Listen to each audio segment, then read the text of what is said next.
या देवी सर्वभूतेषु स्कन्दमातारूपेण संस्थिता नमस्तस्यै नमस्तस्यै नमस्तस्यै नमो नमः।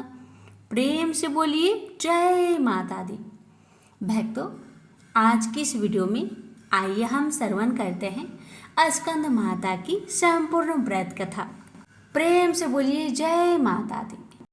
प्यारे भक्तों, पहाड़ों पर रहकर सांसारिक जीवों में नव चेतना का निर्माण करने वाली स्कंदे माता नवरात्रि में 5वें दिन इस देवी की पूजा अर्चना की जाती है। कहते हैं कि इनकी कृपा से मूर्ख भी ज्ञानी हो जाता है। स्कंद कुमार कार्तिकेय की माता के कारण इन्हें स्कंद माता नाम से अभिहित किया गया है। इनके विग्रह में भगवान स्कंद बाल रूप में इनकी गोद में विराजित है। इस देवी की 4 भुजाएं हैं। ये दाईं तरफ की ऊपर वाली भुजा से स्कंद को गोद में पकड़े हुए है। नीचे वाली भुजा में कमल का पुष्प है। बाईं तरफ ऊपर वाली भुजा में वर मुद्रा में है और नीचे वाली भुजा में कमल पुष्प है। इनका वर्ण एकदम शुभ्र है। ये कमल के आसन पर विराजमान रहती है, इसलिए इन्हें पद्मसना भी कहा जाता है। सिंह इनका वाहन है। शास्त्रों में इसका काफी महत्व बताया गया है। इनकी उपासना से भक्त की सारी इच्छाएं पूरी हो जाती है। भक्त को मोक्ष मिलता है। सूर्य मंडल की आदि शास्त्री देवी होने के कारण इनका उपासक अलौकिक तेज और कांतिमय हो जाता है। अतः मन को एकाग्र रखकर और पवित्र रखकर इस देवी की आराधना करने वाले साधक या भक्त को भाव सागर पार करने में कठिनाई नहीं आती है। माँ की पूजा से मोक्ष का मार्ग सुलभ होता है। यह देवी विद्वानों और सेवकों को पैदा करने वाली शक्ति है, यानी चेतना का निर्माण करने वाली। कहते हैं कालिदास द्वारा रचित रघुवंशम महाकाव्य और मेघदूत रचनाएं स्कंद माता की कृपा से ही संभव हुई है। हे भक्तों, स्कंद माता को पीली वस्तुएं जैसे केसर, खीर, पीले फल, बेसन के लड्डू बहुत प्रिय है। उन्हें कमल का फूल, गेंदे का फूल और कनेर की फूल चढ़ाने चाहिए। आप उन्हें केले का भोग भी लगा सकते हैं। प्रेम से बोलिए स्कंद मैया की जय। अब आइए श्रवण करते हैं भगवती दुर्गा की कथा। कथा इस प्रकार है। एक बार भगवान शिव कैलाश पर्वत पर समाधि लगाकर बैठ गए। वर्ष पर वर्ष बीतते चले, लेकिन उनकी समाधि भंग नहीं हुई।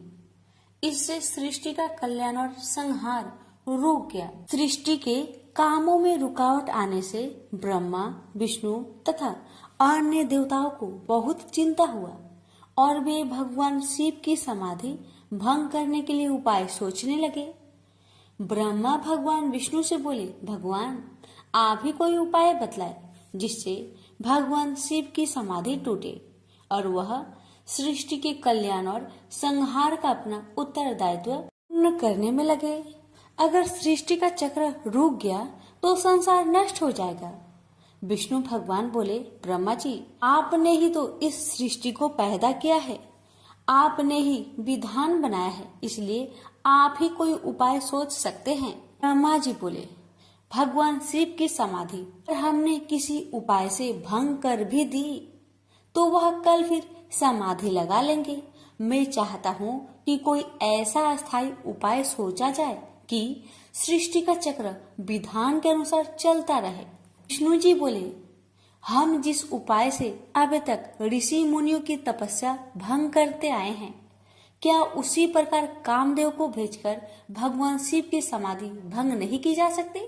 भगवान शिव निर्विकार है, अर्थात उनके मन में ना तो कोई विकार है और न पैदा किया जा सकता है, इसलिए यह उपाय कारगर सिद्ध नहीं होगा। ब्रह्मा जी बोले, भगवान हो सकता है कामदेव से प्रभावित होकर भगवान शिव अपनी समाधि तोड़ दे और फिर किसी स्त्री से विवाह कर ले। विवाहित होने के बाद उनकी आए दिन की इस समाधि से मुक्ति मिल जाएगी।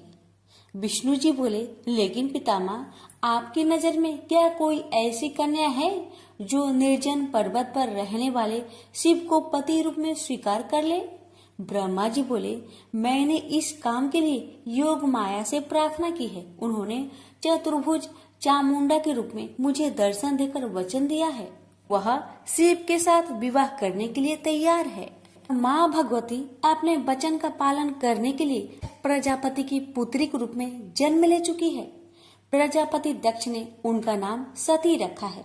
इसका अर्थ है पहले ही सारी व्यवस्था कर चुके हैं। विष्णु बोले, मुझे केवल आपकी अनुमति की आवश्यकता थी भगवान। ब्रह्मा जी बोले, इधर भगवती दुर्गा ने दक्ष प्रजापति की कन्या सती के रूप में जन्म ले लिया था। जब वह बड़ी हुई तो उन्होंने अपने पिता दक्ष प्रजापति से कहा कि वह भगवान शिव का पति के रूप में मन ही मन में वर्ण कर चुकी है। सती की बात सुनकर दक्ष बोले, तुम पागल हो गई हो बेटी। शिव तो संसार में वैराग्य ले चुके हैं, वह कभी भी सांसारिक बंधनों में नहीं बंधना चाहेंगे। सती बोली, आप चिंता मत कीजिए पिताजी, मैं अपनी तपस्या द्वारा उन्हें विवाह करने के लिए तैयार कर लूंगी। दक्ष बोले, कोशिश करके देख लो बेटी, लेकिन मुझे आशा नहीं है कि तुम्हारी तपस्या शिव की समाधि भंग कर सकेगी। सती ने माता पिता से आज्ञा लेकर घर में ही भगवान शिव की आराधना करनी आरंभ कर दी। सती की तपस्या के प्रभाव से भगवान शिव की समाधि टूट गई। वह उमा के सामने प्रकट होकर बोले, मैं तुम्हारी तपस्या से बहुत प्रसन्न हूँ उमा, जो भी चाहो वर मांग लो। उमा बोली, भगवान, यदि आप मेरी तपस्या से प्रसन्न हैं, तो मुझे पत्नी के रूप में स्वीकार कर लीजिए। भगवान शिव तथास्तु कह के वहाँ से अंतर्ध्यान हो गए। स्त्री की इच्छा अनुसार प्रजापति दक्ष ने उमा का विवाह शिव के साथ कर दिया। शिव उमा को लेकर कैलाश पर्वत पर आ गए। एक बार ब्रह्मा जी के दरबार में सब देवता बैठे थे। दक्ष प्रजापति भी वहां आए। ब्रह्मा पुत्र होने तथा सृष्टि बढ़ाने के कारण उनकी प्रतिष्ठा को देखते हुए सबने खड़े होकर उन्हें आदर दिया, प्रणाम किया, पर भगवान शिव वैसे ही बैठे रहे, उनके लिए जैसे कोई आया ही नहीं था। दक्ष ने इसे अपना अपमान समझा और क्रोध में कह बैठे, शिव मेरे जमाता है, उन्हें चाहिए था कि मुझ ससुर को उठकर प्रणाम करके आदर देते, पर लगता है इनमें देवताओं के योग शिष्टाचार नहीं है। किसी भी देव यज्ञ में भाग लेने की पात्रता इनमें नहीं है, अतः इन्हें किसी यज्ञ में भाग न दिया जाए। दक्ष क्रोध में बोलते रहे, शिव के लिए जैसे कुछ हुआ ही नहीं हो। वे उसी तरह मुस्कुराए चुप रहे। ब्रह्मा जी की सभा से लौटने के बाद दक्ष ने अपने श्राप को प्रतिष्ठा के लिए स्वयं एक यज्ञ किया तथा निश्चय किया कि इसी यज्ञ में शिव को यह भाग न देने की प्रारंभ किया जाए। उन्हें उस विशाल यज्ञ में भाग लेने के लिए समस्त देवताओं को आमंत्रण भेजा। यज्ञ शुरू हुआ तो देवता लोग आकाश मार्ग से यज्ञ में भाग लेने के लिए जाने लगे। दक्ष की पुत्री सती जो अपने पति शिव के साथ कैलाश धाम में बैठी थी, देवताओं तथा देव पत्नियों को इस प्रकार सज धज कर जाते देख शिव से पूछ बैठी, प्रभु ये सारे देवता अपनी पत्नियों के साथ कहाँ जा रहे हैं? तब भगवान शिव ने कहा, तुम्हें पता नहीं, तुम्हारे पिता दक्ष प्रजापति ने भूमंडल पर बहुत बड़ा यज्ञ शुरू किया है, उसी में भाग लेने के लिए ये सब जा रहे हैं। यह सुनकर सती को आश्चर्य हुआ। उन्होंने कहा, पिताजी विशाल यज्ञ कर रहे हैं और अपनी ही बेटी तथा जमाता को पता ही नहीं, आपके पास निमंत्रण आया है क्या? शिव जी ने हंसकर कहा, अगर निमंत्रण आता तो क्या तुम्हें पता न चलता? सोचा होगा कि जहाँ सब देव तथा देव नारियां देवोपम वस्त्र तथा अलंकारों से सजी धजी आएंगी, वहाँ हमारा जामाता भूत प्रेतों जैसी वेशभूषा में आकर शोभा बढ़ाने के बजाय मेरी हंसी कराएंगे, इसलिए शायद उन्होंने निमंत्रण नहीं भेजा। ने तो उस अपमान की कोई परवाह नहीं की, पर सती आपने तथा अपने पति के प्रति इस प्रकार के व्यवहार से बहुत दुखी हुई तथा इसे अपना अपमान समझा। वे बोली, आपने प्रतिष्ठा तथा दिखावती श्रेष्ठता का इतना ही ध्यान था तो बेटी ब्याहने से पहले सोचना चाहिए था। मैं पति के इस अपमान को बिल्कुल भी नहीं सहूंगी। मुझे आज्ञा दीजिए, मैं वहां जाकर पिता से पूछती हूँ तथा ये भी देखूंगी कि देवगण कैसे हैं जो देवाधिदेव शिव के बिना उस यज्ञ में भाग लेने जा रहे हैं। शिव ने कहा, उन देवों को क्या पता है कि हमें निमंत्रण नहीं दिया गया है। वैसे भी तुम्हें इस बारे में ज्यादा विचार नहीं करना चाहिए। बिना निमंत्रण के जाने पर अपमान होता है, इसलिए मेरी सलाह है कि तुम भी मत जाओ। सती अपने पिता द्वारा की गई इस उपेक्षा तथा अपमान को सह न पा रही थी। पति शिव की आज्ञा न मिलने पर भी सती अपने पिता के घर जाने की जिद पर अड़ी रही। शिव ने सोचा कि सती क्रोध में है, पता नहीं कुछ अनहोनी न हो जाए, इसलिए उन्होंने अपने कुछ गणों को सती की रक्षा के लिए भेज दिया। सती अपने पिता के घर पहुंची तो उनकी माता और बहनों ने तो बड़े स्नेह और सम्मान के साथ उनका स्वागत किया, लेकिन दक्ष तथा उसके समर्थकों ने उमा के प्रणाम का उत्तर देना तो दूर उनकी ओर आंख उठाकर भी नहीं देखा। सती को अपने अपमान की परवाह नहीं थी। उन्होंने पिता से पूछा, पिताजी, आप प्रजापति की माया के अनुसार इतना बड़ा कर रहे हैं, इसमें भाग लेने के लिए देवगण तथा आपकी अन्य पुत्रियां तथा जमाता भी आमंत्रित है। मुझे और मेरे पति को आपने आमंत्रित क्यों नहीं किया? दक्ष ने कहा, सती, तुम अब मेरी पुत्री से अधिक किसी की पत्नी हो। तुम्हारे पति की उद्दंडता के कारण मैंने उसे श्राप दिया है। वह यज्ञ भाग का अधिकारी नहीं होगा। वैसे भी भूत पिचासों के साथ शमशान में रहने वाले का स्वर्ग में रहने वाले देवताओं के बीच कोई स्थान नहीं होता। सती ने कहा, वे आपके जमाता है, आपने उनकी पाद पूजा की है। वे देवों के देव महादेव हैं। यदि उन्हें ही यज्ञ भाग से वंचित किया गया तो वह यज्ञ उनके बिना सफल नहीं होगा। मैं स्वयं इसकी हव्य बनूंगी। न कहकर सती यज्ञ कुंड में कूद पड़ी। सती को यज्ञ कुंड में कूदते देख वहाँ हाहाकार मच गया। लोग उठ उठकर भागने लगे। यज्ञ की सामग्री लोगों के पैरों से कुचलकर इधर उधर जा गिरी। सती को इस प्रकार सती होते देख शिव के गण यज्ञ में आए ऋषि मुनियों और दक्ष के सैनिकों पर टूट पड़े। देख महर्षि भृगु वेद मंत्रों से अग्नि में आहुतियां देने लगे। महाशक्तिशाली अनगिनत दैत्य पैदा हो गए और शिव के गणों का संहार करने लगे। तभी आकाशवाणी हुई, मूर्ख दक्ष, तूने जिसको अपनी पुत्री समझकर अपमान किया है, अनादि शक्ति जगत की सृष्टा, रक्षिका और कल्पात में संहार करने वाली है। वही योग माया माँ भगवती है। तूने उनका अनादर करके अपने विनाश के द्वार खोल लिए हैं। अब शिव के क्रोध से तेरी रक्षा करने वाला इस संसार में कोई नहीं है। भगवान शिव के गण भागकर उनके पास पहुँचे और उन्होंने सती के सती होने की पूरी घटना सुना दी। उमा के सती होने की घटना सुनकर भगवान शिव के क्रोध की सीमा ना रही। उन्होंने अपनी एक जटा उखाड़कर पर्वत पर दे मारी, जिससे महाप्रलय के समान भयंकर शब्द के साथ ही महापराक्रमी वीरभद्र पैदा हो गया। वीरभद्र के उत्पन्न होते ही 10 दिशाएं कांप उठी। फिर शिव जी ने दूसरी जटा उखाड़कर एक चट्टान पर दे मारी, जिससे महाकाली उत्पन्न हो गई। उनका रूप इतना विकराल था कि उन्हें देखकर शिव के गणों में भी भय की लहर सी दौड़ गई। महाकाली के साथ ही काली, कात्यायनी, ईशानी, चामुंडा, मुंड, मर्दनी, भद्रकाली, भद्रा, बलि और वैष्णवी भी पैदा हो गई। फिर भद्रा ने कहा, भगवान आज्ञा दीजिए, मैं क्या करूं? यदि आपकी आज्ञा हो तो मैं क्षण भर में ही सारे समुद्र को सोख कर मुझे ब्रह्मांड को भस्म कर डालूं और सारे देवताओं और ऋषि मुनियों को भी भस्म कर दूं। शिव जी बोले, वीरभद्र, ब्रह्मा का पुत्र दक्ष यज्ञ कर रहा है, अत्यंत अभिमानी और मेरा विरोधी है। जाओ उसके यज्ञ का विध्वंस कर दो और वहाँ जो भी देवता, गंधर्व, ऋषि मुनि हो उन सबको भस्म कर डालो। फिर शिव ने महाकाली से कहा, महाकाली, तुम इन 9 दुर्गाओं को साथ लेकर वीरभद्र की सहायता करो। दक्ष उसकी पत्नी और बंधु बांधवों को मारकर उसके वंश को समाप्त कर दो।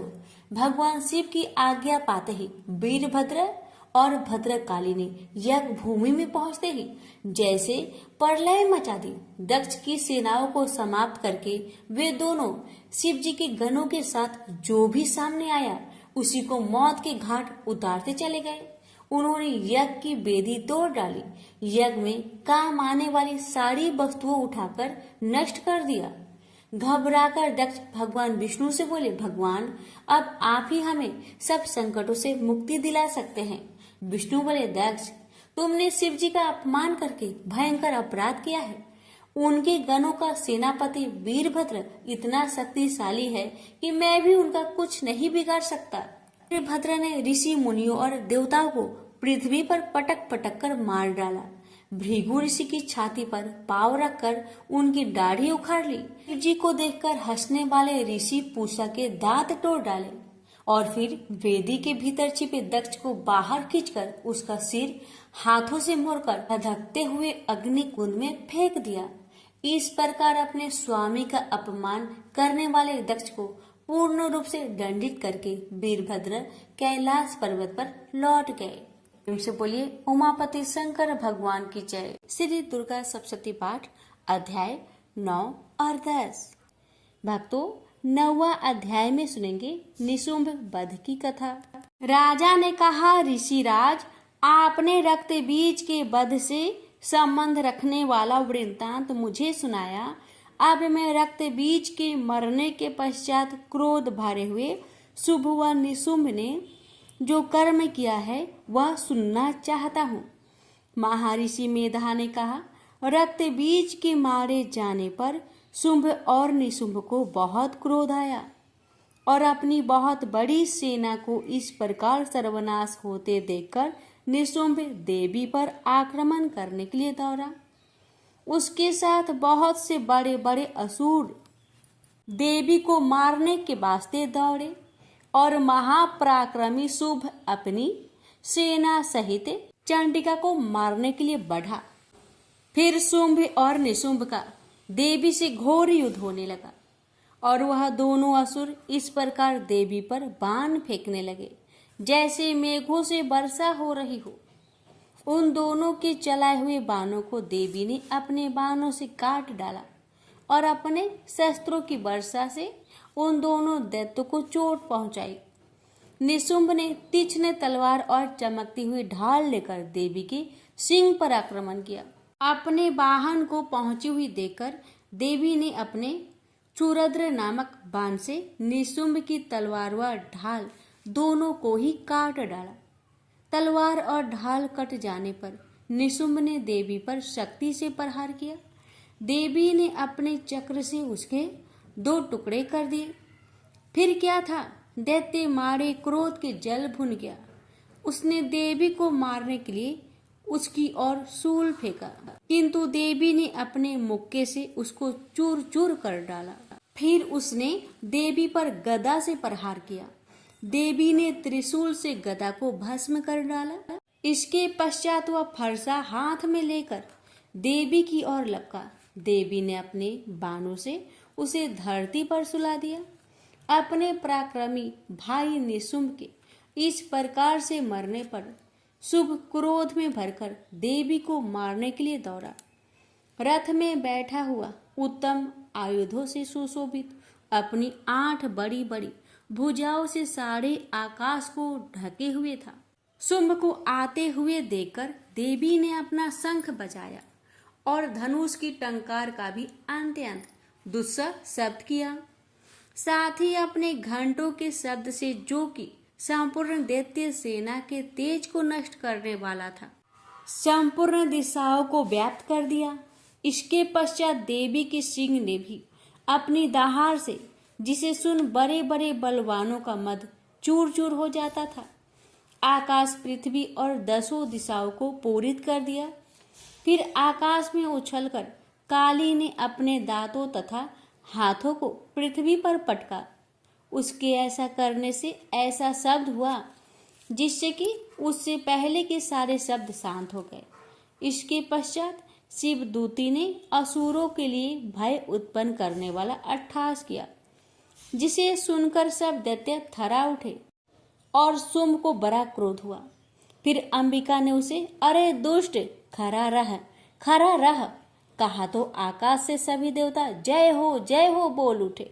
शुंभ ने वहां जाकर ज्वालाओं से युक्त एक अत्यंत भयंकर शक्ति छोड़ी, जिसे आते देखकर देवी ने अपनी महोलका नामक शक्ति से काट डाला। राजन, फिर शुंभ के सिंहनाद से तीनों लोक व्याप्त हो गया और उसकी प्रतिध्वनि से ऐसा घोर शब्द हुआ जिसने इससे पहले के सब शब्दों को जीत लिया। शुंभ के छोड़े बाणों को देवी ने और देवी के छोड़े बाणों को शुंभ ने अपने बाणों से काट सैकड़ों और हजारों टुकड़े में परिवर्तित कर दिए। इसके पश्चात जब चंडिका ने क्रोध में भरा शुंभ को त्रिशूल से मारा तो वह मूर्छित होकर पृथ्वी पर गिर पड़ा। इतने में निशुंभ चैतन्य होकर वहां धनुष लेकर आया और अपने बाणों से उसने देवी काली तथा सिंह को घायल कर दिया। फिर उस राक्षस ने 10,000 भुजाएं धारण करके चक्रादि आयुधों से देवी को आच्छादित कर दिया। तब भगवती दुर्गा ने कोपित होकर अपने बाणों से उन चक्रों तथा बाणों को काट डाला। यह देखकर निशुंभ हाथ में गदा लेकर चंडिका को मारने के लिए दौड़ा। उसके आते ही देवी ने तीक्ष्ण धार वाले खड्ग से उसकी गदा को काट डाला। उसने फिर त्रिशूल हाथ में लिया। देवताओं को दुखी करने वाला निशुंभ को त्रिशूल हाथ में लिए हुए आता देखकर चंडिका ने अपनी शूल से उसकी छाती पर प्रहार किया और उसकी छाती को चीर डाला। शूल विदीर्ण हो जाने पर उसकी छाती में से एक उस जैसा ही पराक्रमी दैत्य ठहर जा कहता हुआ निकला। उसको देखकर देवी ने बड़े जोर से ठहाका लगाया। अभी वह निकलने भी न पाया था कि उसका सिर अपनी तलवार से काट डाला। सिर कटने के साथ ही वह पृथ्वी पर गिर पड़ा। तदंतर सिंह दहाड़ कर असुरों को भक्षण करने लगा और काली शिव दूती भी राक्षसों का रक्त पीने लगी। कौमारी की शक्ति से कितने ही महादैत्य नष्ट हो गए। ब्राह्मणी के कमंडल के जल से कितने ही असुर तेजोहत हो गए। कई दैत्य माहेश्वरी के त्रिशूल से विदीर्ण होकर पृथ्वी पर गिर पड़े और कई बारही के प्रहार से छिन्न भिन्न होकर धराशायी हो गए। वैष्णवी ने भी अपने चक्र से बड़े बड़े महापराक्रमियों का कचुम्बर निकालकर उन्हें यमलोक भेज दिया और ऐन्द्री के वज्र से कितने ही महाबली राक्षस दो टुकड़े हो गए। कई दैत्य मारे गए, कई भाग गए, कितने ही काली शिवदूती और सिंह ने भक्षण कर दिए। प्रेम से बोलिए जय माता। श्री दुर्गा सप्तशती पाठ 10वां अध्याय तुम्भ वध की कथा। ऋषि कहते हैं, हे राजा, अपने प्राणों के समान प्यारे भाई निशुंभ को मारा गया देख तथा सारी सेना का संहार होता जान शुंभ ने कोपित होकर कहा, दुष्ट दुर्गे, तू बल के अभिमान में आकर झूठ मूठ का घमंड न दिखा। तू बड़ी मानिनी बनी हुई है, किंतु दूसरी स्त्री के बल का सहारा लेकर लड़ती है।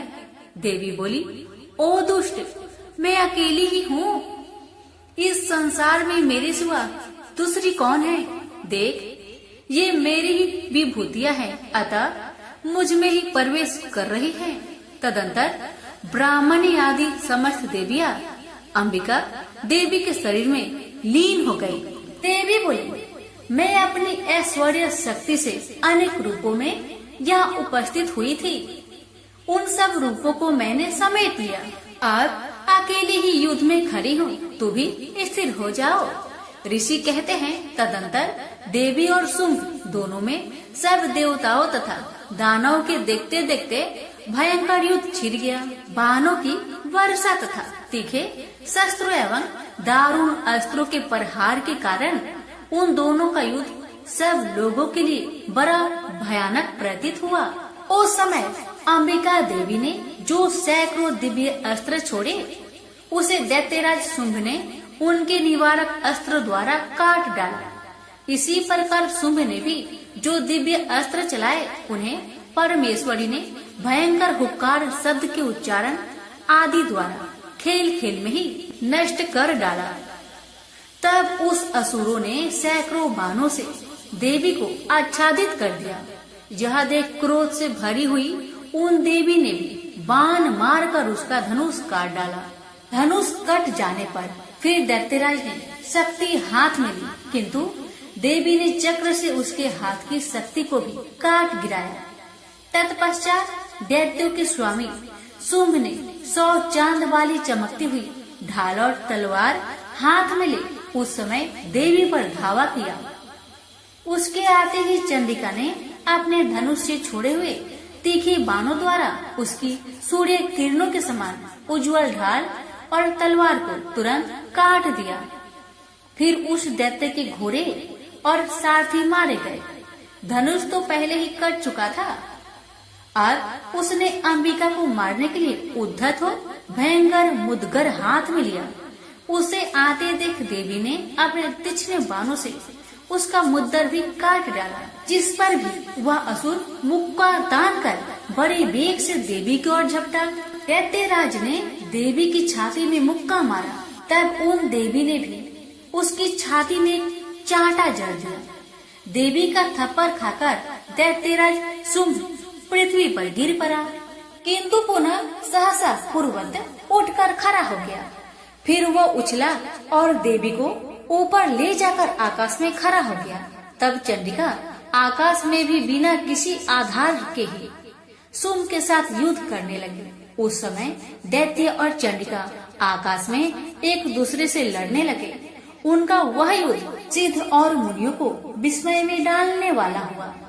फिर अंबिका ने शुंभ के साथ बहुत देर तक युद्ध करने के पश्चात उसे उठाकर घुमाया और पृथ्वी पर पटक दिया। पटके जाने पर पृथ्वी पर आने के बाद वह दुष्ट आत्मा दैत्य पुनः चंडिका का वध करने के लिए उनकी ओर बड़े वेग से दौड़ा। तब समस्त दैत्यों के राजा शुंभ को अपनी ओर आते देख देवी ने त्रिशूल से उसकी छाती छेद कर उसे पृथ्वी पर गिरा दिया। देवी के शूल की धार से घायल होने पर उसके प्राण पेखरों उड़ गए और वह समुद्रों, द्वीपों तथा पर्वतों सहित समूची पृथ्वी को कंपाता हुआ भूमि पर गिर पड़ा। उस दुरात्मा के मारे जाने पर संपूर्ण जगत प्रसन्न एवं पूर्ण स्वस्थ हो गया तथा आकाश स्वच्छ दिखाई देने लगा। पहले जो उत्पात सूचक मेघ और उल्कापात होते थे, वे सब शांत हो गए तथा उस दैत्य के मारे जाने पर नदियां भी ठीक मार्ग से बहने लगी। उस समय शुंभ की मृत्यु के बाद संपूर्ण देवताओं का हृदय हर्ष से भर गया और गंधर्वगण मधुर गीत गाने लगे। दूसरे गंधर्व बाजे बजाने लगे और अप्सराएं नाचने लगी। पवित्र वायु बहने लगी। सूर्य की प्रभा उत्तम हो गई। अग्निशाला की बुझी हुई आग अपने आप प्रज्वलित हो उठी तथा संपूर्ण दिशाओं के भयंकर शब्द शांत हो गए। पर श्री दुर्गा सप्तशती पाठ 10वां अध्याय समाप्त हुआ। प्रेम से बोलिए देवी माता की जय। देवी कवच। पौराणिक मान्यता है कि मंत्रों में बहुत शक्ति होती है। अगर इस मंत्रों को सही से पढ़ा जाए तो प्रतिकूल कंपन को अधिक सकारात्मक और आकर्षक कंपन में बदलने की क्षमता होती है। अगर आप अपने चारों ओर फैली नकारात्मकता से परेशान हैं और आपको कोई रास्ता नहीं दिखाई पड़ रहा, तो आपको दुर्गा कवच का पाठ करना चाहिए।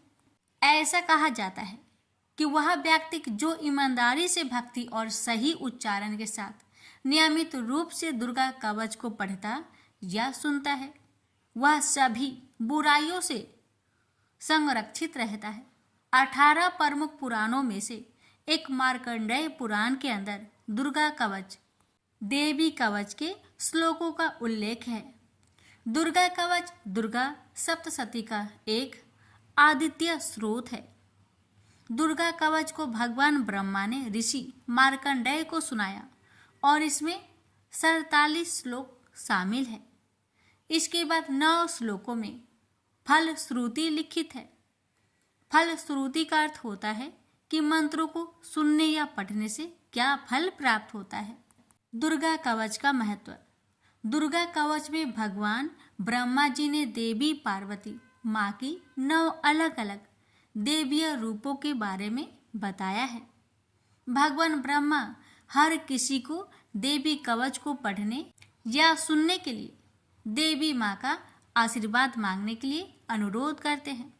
जो भी इस कवच का नित्य पाठ करता या सुनता है वह माँ दुर्गा से विशेष आशीर्वाद प्राप्त करता है। नकारात्मकता को खत्म करने के लिए एक शक्तिशाली मंत्रों का संग्रह देवी कवच के रूप में विद्यमान है। यह जातक को किसी भी बुरी आत्माओं से बचाने के लिए एक कवच के लिए रूप में कार्य करता है। भक्तों, अब जानते हैं दुर्गा कवच का पाठ कैसे करें। दुर्गा कवच का पाठ दुर्गा सप्तशती के आरंभ में और दुर्गा सप्तशती पाठ के बाद में करना चाहिए। दुर्गा कवच का पाठ करने से पहले स्नान करके स्वच्छ वस्त्र धारण कर ले। इसके बाद माँ का ध्यान करे और घी का दीप जलाए। दुर्गा कवच का पाठ शुरू करने से पहले अपने मन से सभी दुर्भावनाओं को दूर कर दे और सिर्फ माँ की भक्ति के बारे में विचार करे। माँ को पुष्प अर्पित करने के बाद फल मिष्ठान का भोग लगाए और दुर्गा कवच का पाठ शुरू करे। दुर्गा कवच का पाठ करने के लाभ। दुर्गा कवच का पाठ करने से जातक के मन और उसके आसपास से नकारात्मक ऊर्जाओं का नाश होता है। दुर्गा कवच का पाठ करने से जातक को प्रेत बाधा जैसी समस्याओं से जल्दी मुक्ति मिल जाती है। दुर्गा कवच का पाठ करने से अकाल मृत्यु जैसे संकट दूर होते हैं। दुर्गा कवच का पाठ करने से बड़े से बड़े संकट का निवारण होता है। दुर्गा कवच का पाठ करने से असाध्य रोगों से मुक्ति मिलती है। इतना ही नहीं, दुर्गा कवच का पाठ से न्यायालय से जुड़ी मामलों में जीत हासिल होती है। भक्तों, इस पावन दुर्गा कवच का पाठ करने से इतना ही नहीं, शत्रुओं में भी विजय हासिल होती है। अब जानिए दुर्गा कवच पाठ करने के कुछ नियम। दुर्गा कवच करते समय शब्दों के उच्चारण का विशेष ध्यान देना चाहिए।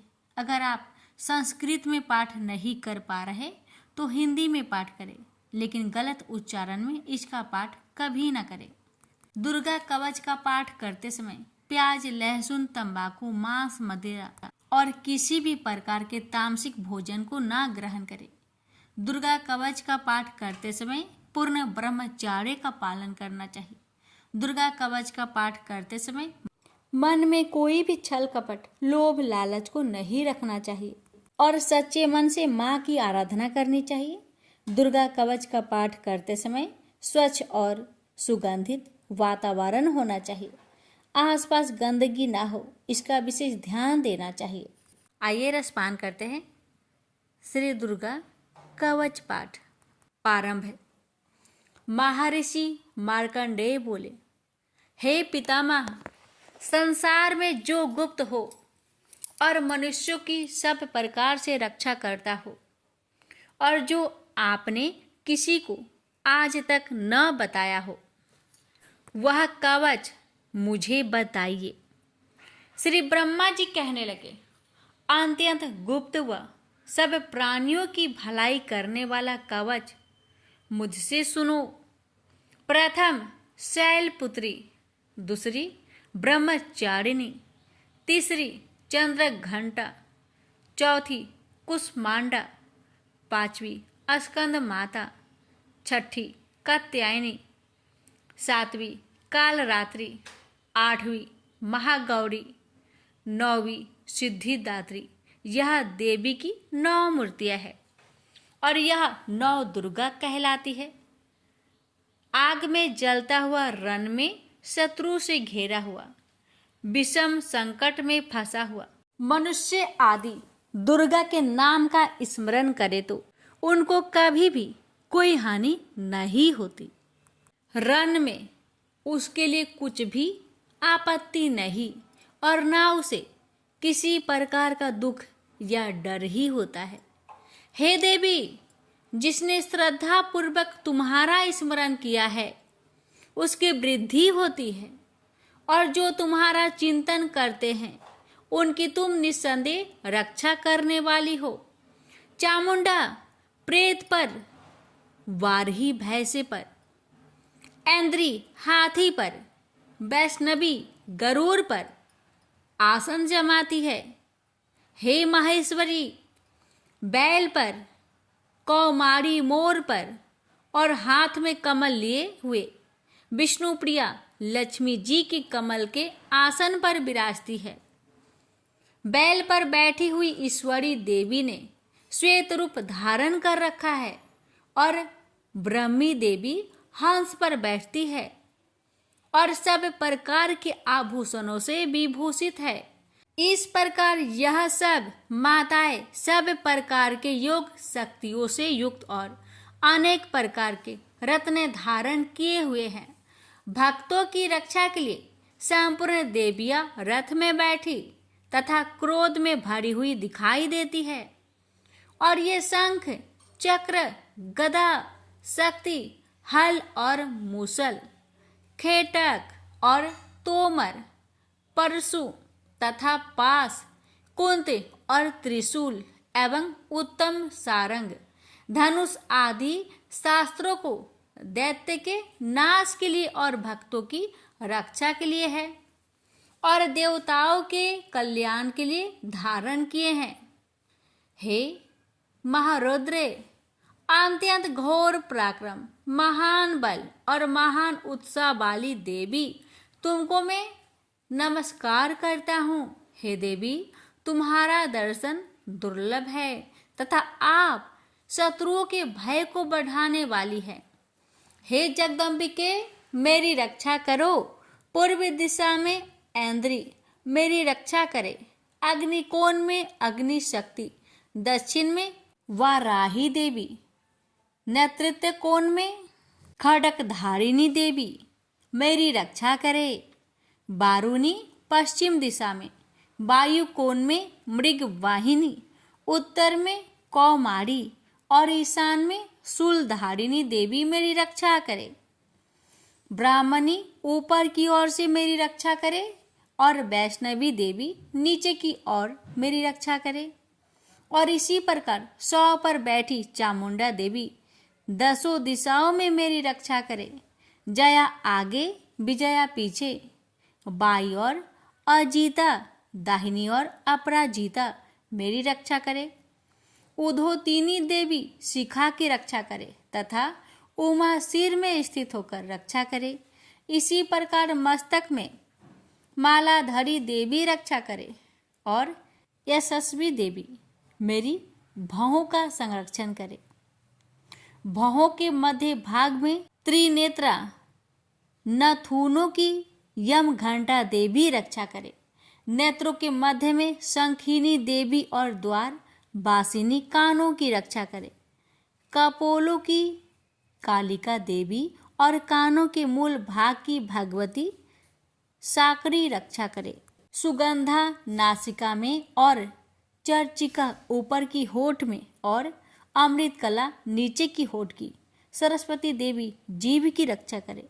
कौमारी देवी दांतों की और चंडिका कंठ परिवेश की रक्षा करे। चित्र घंटा गले की घंटी की और महामाया तालू की रक्षा करे। कामाक्षी ठोड़ी की सर्वमंगला बानी की रक्षा करे। भद्रकाली गर्दन की और धनुर्धरी पीठ के मेरुदंड की रक्षा करे। कंठ के बाहरी भाग की नीलग्रीवा और कंठ की नली की नलकुबरी रक्षा करे। दोनों कानों की खाडिंगिनी और वज्रधारिणी मेरी दोनों बाहों की रक्षा करे। दंडिनी दोनों हाथों की और अंबिका देवी समस्त उंगलियों की रक्षा करे। शूलेश्वरी देवी संपूर्ण नखों की, कुलेश्वरी देवी पेट की रक्षा करे। महादेवी दोनों स्तनों की, शोक विनाशिनी मन की रक्षा करे। ललिता देवी हृदय की, शूलधारिणी उदर की रक्षा करे। कामिनी नाभि की, गुहोश्वरी गुहा स्थान की, पूतना और कामिका लिंग की और महिषावाहिनी गुदा की रक्षा करे। भगवती खटी भाग में और विंध्यावासिनी घुटनों की रक्षा करे। संपूर्ण इच्छाओं को पूर्ण करने वाली महाबला देवी दोनों पिंडलियों की रक्षा करे। नरसिंही दोनों टकुनों की और तेजस्वी देवी दोनों पावों के पृष्ठ भाग की, श्रीधरी पावों की अंगुलियों की तथा वासिनी पैर की तलुओं की। दंष्ट्रा करालिनी देवी नखों की, ऊर्ध केशविनी केशों की, बागेश्वरी त्वचा की रक्षा करे। रोमावलियों की छिद्रों की, कौबेरी और त्वचा की बागेश्वरी देवी रक्षा करे। पार्वती देवी रक्त, मज्जा, बसा, मांस, हड्डी की रक्षा करे। कालरात्रि आंतों की रक्षा करे। मुकुटेश्वरी देवी पित्त की, पद्मावती कमल कोश की, चूड़ामणि कफ की रक्षा करे। ज्वालामुखी नसों के जल की रक्षा करे। अभेदा देवी शरीर के सब जोड़ों की रक्षा करे। ब्राह्मणी मेरे वीर्य की, छत्रेश्वरी छाया की और धर्म धारिणी मेरे अहंकार मन तथा बुद्धि की रक्षा करे। प्राण अपान समान उदान और व्यान की, वज्रहस्ता देवी रक्षा करे। कल्याण शोभना मेरे प्राण की रक्षा करे।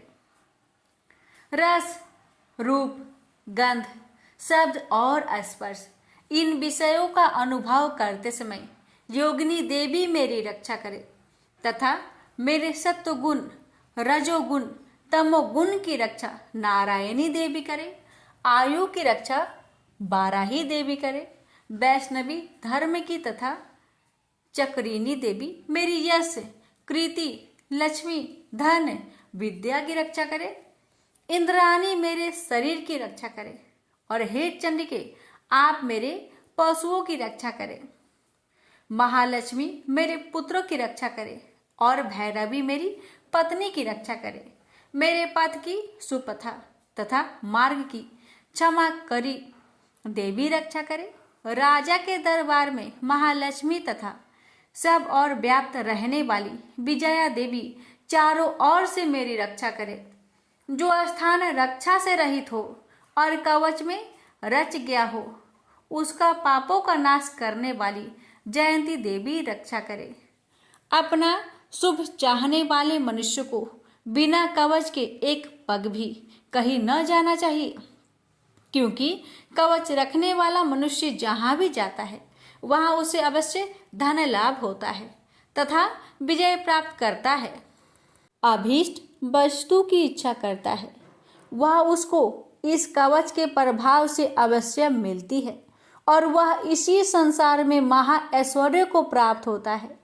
कवचधारी मनुष्य निर्भय होता है और वह तीनों लोकों में माननीय होता है। देवी का यह कवच देवताओं के लिए भी कठिन है। जो नित्य प्रति नियम पूर्वक तीनों संध्याओं को श्रद्धा के साथ इनका पठन पाठन करता है उसे देव शक्ति प्राप्त होती है। वह तीनों लोकों को जीत सकता है तथा अकाल मृत्यु से रहित होकर 100 वर्ष तक जीवित रहता है। उसकी लुता, चर्म रोग, विस्फोट आदि समस्त व्याधियां समूल नष्ट हो जाती है। वह अस्थावर, जंगम तथा कृत्रिम विष दूर होकर उनका कोई असर नहीं होता है तथा समस्त अभिचारक प्रयोग और इस तरह के जितने मंत्र तंत्र इत्यादि होते हैं इस कवच के हृदय में धारण कर लेने पर नष्ट हो जाते हैं। इसके अतिरिक्त पृथ्वी पर विचरने वाला भूचर, नभचर, जलचर प्राणी उपदेश मात्र से सिद्ध होने वाले निम्न कोटि के देवता, जन्म के साथ प्रकट होने वाले देवता, कुल देवता, कंठमाल आदि डाकिनी शाकिनी, अंतरिक्ष में विचरने वाली अत्यंत बलवती भयानक डाकिनियाँ, गृह भूत यक्ष गंधर्व राक्षस ब्रह्म राक्षस बैताल कुष्मांड और भैरव आदि अनिष्ट कारक देवता भी उस मनुष्य को जिसने कि अपने हृदय में यह कवच धारण किया हुआ देखते ही भाग जाते हैं। इस कारण कवच के धारण करने से मान और तेज बढ़ता है। जो मनुष्य इस कवच का पाठ करके उसके पश्चात सप्तशती चंडी का पाठ करता है, उसका यश जगत में विख्यात होता है। और जब तक वन पर्वत और कना आदि इस भूमंडल पर स्थित है, तब तक यह पुत्र पौत्र आदि संतान परंपरा बनी रहती है। फिर देहांत होने पर ऐसा मनुष्य परम पद को प्राप्त होता है, जो देवताओं के लिए भी कठिन है, और अंत में सुंदर रूप को धारण करके भगवान शंकर के साथ आनंद करता हुआ परम मोक्ष को प्राप्त होता है। प्रेम से बोलिए जय माता दी। माता, इस दुर्गा कवच पाठ करने में हमसे अगर कोई गलती हुई हो उसे क्षमा करे। हे माता, कथा कहने वाले पर सुनने वाले पर अपनी कृपा बनाए रखे। जय माता दी। अब भक्तों रसपान करेंगे अर्थ और गला श्रोतम। मार्कंडेय जी कहते हैं, जयंती मंगला काली भद्र काली कपालिनी दुर्गा क्षमा शिवा धात्री स्वाहा और स्वधा, इन नामों से प्रसिद्ध देवी तुम्हें मैं नमस्कार करता हूँ। हे देवी, तुम्हारी जय हो। प्राणियों के संपूर्ण दुख हरने वाली तथा सब में व्याप्त रहने वाली देवी तुम्हारी जय हो। काल रात्रि तुम्हें नमस्कार है। मधु और केटभ दैत्य का वध करने वाली, ब्रह्मा को वरदान देने वाली देवी तुम्हें नमस्कार है। तुम मुझे रूप दो, जय दो, यश दो और काम क्रोध आदि शत्रुओं का नाश करो। महिषासुर का नाश करने वाली तथा भक्तों को सुख देने वाली देवी तुम्हें नमस्कार है।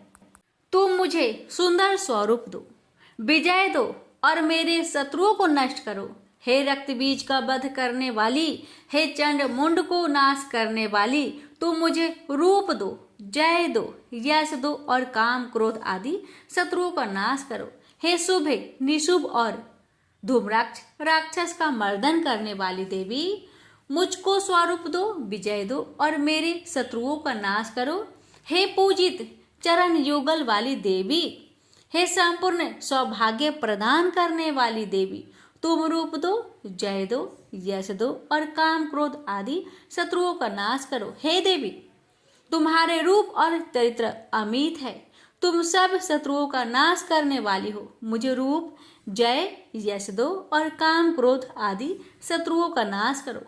पाप को दूर करने वाली चंडिके, इस संसार में जो भक्ति से तुम्हारा पूजन करते हैं, उनको तुम रूप तथा विजय और यश दो तथा उनके शत्रुओं का नाश करो। रोगों का नाश करने वाली चंडिके, जो भक्ति पूर्वक तुम्हारी पूजा करते हैं, उन्हें रूप दो, यश दो और उनके काम क्रोध आदि शत्रुओं का नाश करो। हे चंडिके, इस संसार में जो भक्ति से तुम्हारी पूजा करते हैं, उनको तुम विजय और यश दो तथा उनके शत्रुओं का नाश करो। हे देवी, मुझे सौभाग्य दो और आरोग्य दो, परम सुख दो, रूप दो, जय दो, यश दो और मेरे काम क्रोध आदि शत्रुओं का नाश करो। हे देवी, जो मुझसे वैर रखते हैं उनका नाश करो और मुझे अधिक बल प्रदान कर रूप, जय, यश दो और मेरे शत्रुओं का संहार करो। हे देवी, मेरा कल्याण करो और मुझे उत्तम संपत्ति प्रदान करो। रूप, जय, यश दो और काम क्रोध आदि शत्रुओं का नाश करो। हे देवता तथा राक्षसों के मुकुट रत्नों से स्पर्श किए हुए चरणों वाली देवी, हे अंबिके, मुझे रूप दो, विजय तथा यश दो और मेरे शत्रुओं का नाश करो। और हे देवी, अपने भक्तों को विद्वान, कीर्तिवान और लक्ष्मीवान बनाओ और उन्हें रूप दो, उन्हें जय दो और उनके शत्रुओं का नाश करो। हे प्रचंड दैत्यों के अभिमान का नाश करने वाली चंडिके, मुझे शरणागत को रूप दो, विजय दो, यश दो और मेरे शत्रुओं का नाश करो। हे चार भुजाओं वाली, हे ब्रह्मा द्वारा प्रशंसित परमेश्वरी, आप मुझे रूप दो, जय दो, यश दो और मेरे शत्रुओं को नष्ट करो। निरंतर भक्ति से भगवान विष्णु से सदा स्तुति की हुई हे अंबिके, रूप यश जय दो और मेरे शत्रुओं को नष्ट करो। हिमाचल कन्या पार्वती के भगवान शंकर से स्तुति की हुई है परमेश्वरी, मुझे रूप जय यश दो और मेरे शत्रुओं का नाश करो। इंद्राणी के पति इंद्र के द्वारा सद्भाव से पूजित होने वाली परमेश्वरी, मुझे तुम रूप दो, जय दो, यश दो और काम क्रोध आदि शत्रुओं को नष्ट करो। प्रचंड भुजदंड से दैत्यों के घमंडों को नष्ट करने वाली, मुझे रूप दो, जय दो, यश दो और मेरे शत्रुओं का नाश करो। हे देवी, तुम अपने भक्तों को सदा असीम आनंद देती हो, मुझे रूप जय यश दो और मेरे काम क्रोध आदि शत्रुओं को नष्ट करो। देवी, मेरी इच्छा अनुसार चलने वाली सुंदर स्त्री मुझे प्रदान करो कि संसार सागर से तरने वाली तथा उत्तम कुल में उत्पन्न हुई हो। जो मनुष्य पहले इस स्रोतम का पाठ करता है और फिर सप्तशती रूपी महास्रोत का पाठ करता है, वह सप्तशती की जप संख्या से मिलने वाले श्रेष्ठ फल को प्राप्त होता है और उसके साथ ही उसे प्रचुर धन भी प्राप्त होता है। प्रेम से बोलिए जय माता दी। भक्तों रसपान करे अर्थ किलक स्रोतम।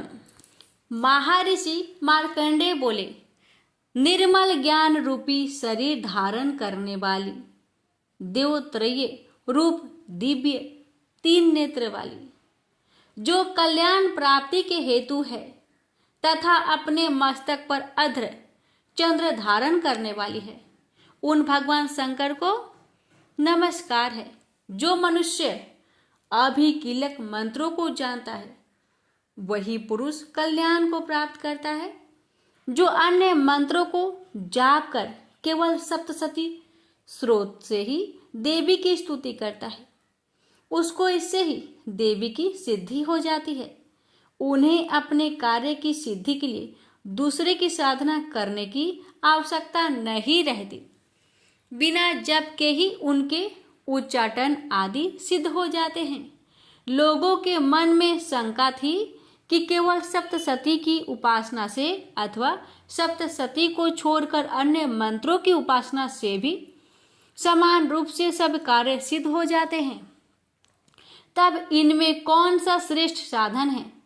लोगों की इस शंका को ध्यान में रखकर भगवान शंकर ने अपने पास आए हुए जिज्ञासुओं को समझाया कि यह सप्तशती नामक संपूर्ण स्रोत ही कल्याण कर देने वाला है। इसके पश्चात भगवान शंकर ने चंडिका के सप्तशती नामक स्रोत को गुप्त कर दिया। अतः मनुष्य इसको बड़े पुण्य से प्राप्त करता है। जो मनुष्य कृष्ण पक्ष की 14 अथवा अष्टमी को एकाग्रचित होकर देवी को अपना सर्वस्व समर्पित कर देता है और फिर उसे प्रसाद रूप से ग्रहण करता है, उस पर दुर्गा प्रसन्न होती है, अन्यथा नहीं होती। इस प्रकार सिद्ध के प्रतिबंधक रूप कील के द्वारा भगवान शंकर ने इस स्रोत को कीलित कर रखा है। जो पुरुष इस सप्तशती को निष्कीलन करके नित्य पाठ करता है, वह सिद्ध हो जाता है। वही देवों का पार्षद होता है और वह गंधर्व होता है। सर्वत्र विचरते रहने पर भी उस मनुष्य को इस संसार में कहीं कोई डर नहीं होता। वह आप मृत्यु के बस में नहीं पड़ता और मरकर मोक्ष की प्राप्ति हो जाती है। किंतु इस कीलक की विधि को जानकर ही सप्तशती का पाठ करना चाहिए। जो ऐसा नहीं करता वह नष्ट हो जाता है। कीलन और निष्कीलन संबंधी जानकारी के पश्चात ही यह स्रोत निर्दोष होता है और विद्वान पुरुष इस स्रोत का ही पाठ आरंभ करते हैं। स्त्रियों में जो कुछ सौभाग्य आदि दिखाई देता है, वह सब इस पाठ की ही कृपा है। इसलिए इस कल्याणकारी स्रोत का सदा पाठ करना चाहिए। इस स्तोत्र का शनैः पाठ करने से भी स्वला फल की प्राप्ति होती है और उच्च स्वर से ही इसका पाठ आरंभ करना चाहिए। जिस देव के प्रसाद से ऐश्वर्य, सौभाग्य, आरोग्य, संपत्ति, शत्रुनाश तथा परम मोक्ष की प्राप्ति होती है, उस देवी की स्तुति मनुष्य को अवश्य करनी चाहिए। हे माता, इस कवच पाठ को कहने में अगर हमसे कोई भूल चूक हुई हो तो मुझे क्षमा करें और इस पाठ को सुनने वाले भक्तों पर अपनी कृपा सदा बनाए रखे और मुझ पर भी अपनी कृपा बनाए रखे। प्रेम से बोलिए जय माता दी। अब आइए सुनिए दुर्गा चालीसा और आरती। नमो नमो दुर्गे सुखे करनी, नमो नमो दुर्गे दुख हरनी। निरंकार है ज्योति तुम्हारी, तिहु लोक फैले उजियारी। शशि ललाट मुख महाविशाला, नेत्र लाल प्रकृति विकराला। रूप मातु को अधिक सुहावे, दरस करत जन अति सुख पावे। तुम संसार शक्ति लय कीन्ना, पालन हेतु अन्न धन दिन्ना। अन्नपूर्णा होई जगे पाला, तुम ही आदि सुंदरी बाला। प्रलय काल सब नाशनहारी, तुम गौरी शिव शंकर प्यारी। शिव योगी तुम्हारे गुण गावे, ब्रह्मा विष्णु तुम्हें नित्य ध्यावे। रूप सरस्वती को तुम धारा, देशो बुद्धि ऋषि मुनिन उबारा। धरियो रूप नरसिंह को अम्बा, प्रगट भय फार कर खंभा। रक्षा करही प्रहलाद बचायो, हिरण्याक्ष को सर्ग पठायो। लक्ष्मी रूप धरो जग माही, श्री नारायण अंग समाही। क्षीर सिंधु में करत विलासा, दया सिंधु दीजी मन आशा। हिंगलाज में तुम्ही भवानी, महिमा अमित नवजात बखानी। मातंगी अरुधुमावती माता, भुवनेश्वरी बगला सुखदाता। श्री वैभवता राजक तरनी, छिन्ने भाव भव दुख निवारणी। केहरी वाहन सोह भवानी, लंगुर वीर चलत अगवानी। कर में खप्पर खड़क विराजे, जाको देख काल डर भाजे। सोहे अस्त्र और त्रिशूला, जाते उठत शत्रु ही सूला। नगर कोट में तुम ही विराजत, तिहु लोक में डंका बाजत। शुंभ निशुंभ दानव तुम मारे, रक्त बीज संखन संहारे। महिषासुर नृप अति अभिमानी, जे ही अघे भार मही अकुलानी। रूप कराल काले का धारा, सेने सहित तुम सिंह ही संहारा। पड़ी गाढ़ संतन पर जब जब, भई सहाय मातु तब तब। अमर पूरी अरु बसाओ लोका, तब महिमा सब रहे अशोका। ज्वाला में है ज्योति तुम्हारी, तुम्हें सदा पूजे नर नारी। प्रेम भक्ति से जो यश गावे, दुख दरिद्र निकट नहीं आवे। ध्यावे तुम्हें जो नर मन लाई, जन्म मरण ताको छूटी जाई। जोगी सुर मुनि कहत पुकारी, योग न हो बिन शक्ति तुम्हारी। शंकर अचारज तपे किन्हो, काम अरु क्रोध जीती सब लिन्हो। निश दिन ध्यान धरो शंकर को, काहू काल नहीं सुमिरे तुमको। शक्ति रूप का मरम न पायो, शक्ति गई तब मन पिछतायो। शरणागत हुई कीर्ति बखानी, जय जय जय जगदम्बा भवानी। भई परसन आदि जगदम्बा, दई शक्ति नहीं किन विलंबा। मोको मातु कष्ट अति घेरो, तुम बिन कौन हरे दुख मेरो। आशा तृष्णा निपटे सतावे, रिपु मूरख मोहि डर पावे। शत्रुनाश कीजे महारानी, सुमिरो एक चित तुम्हें भवानी। करो कृपा है मातु दयाला, रिद्धि सिद्धि है करहु निहाला। जब लगी ज्यों दया फल पाऊं, तुम्हरो यश में सदा सुनाओ। दुर्गा चालीसा जो कोई गावे, सब सुख भोग परम पद पावे। देवी दास शरण निज जानी, करहु कृपा जगदम्ब भवानी। उसे बोलिए दुर्गा माता की जय। सुनिए माँ दुर्गा की आरती। ओम जय अम्बे गौरी, मैया जय श्यामा गौरी। तुमको निस दिन ध्यावत, तुमको निस दिन ध्यावत, हरि ब्रह्मा शिवरी। ओम जय अम्बे गौरी। मांगे सिंदूर विराजत, टीको मृग मध को, उज्ज्वल से दो नयना, चंद्र वदन ने को। ओम जय अम्बे गौरी। कान के समान कलेवर, रक्तांबरी राजे, रक्त पुष्प गलमाला, कंठन पर साजे। ओम जय अम्बे गौरी। केहरी वाहन राजत, खड़क खपर धारी, सुर नर मुनि जन सेवत, तिनके दुख हारी। ओम जय अम्बे गौरी। कानन कुंडल शोभित, नसाग्रे मोती, कोटिक चंद्र दिवाकर, समराजते ज्योति। ओम जय अम्बे गौरी। शुंभ निशुंभ बिदारे, महिषासुर घाती, धूम्र विलोचन नयन, निशिदिन मदमाती। ओम जय अम्बे गौरी। चंड मुंड संहारे, सोनित बीज हरे, मधु केटव दो मारे, सुर भयहीन करे। ओम जय अम्बे गौरी। ब्रह्माणी रुद्राणी तुम कमला रानी, आगम निगम बखानी तुम शिव पट रानी। ओम जय अम्बे गौरी। 64 योगिनी मंगल गावत, नित्य करत भैरव, बाजत ताल मृदंग, अरु बाजत डमरू। ओम जय अम्बे गौरी।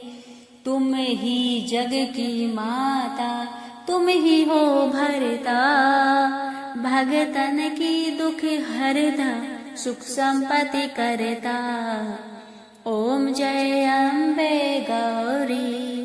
भुजा जार अति शोभित, खडक खपर धारी, मन वांछित फल पावत, सेवत नर नारी। ओम जय अम्बे गौरी।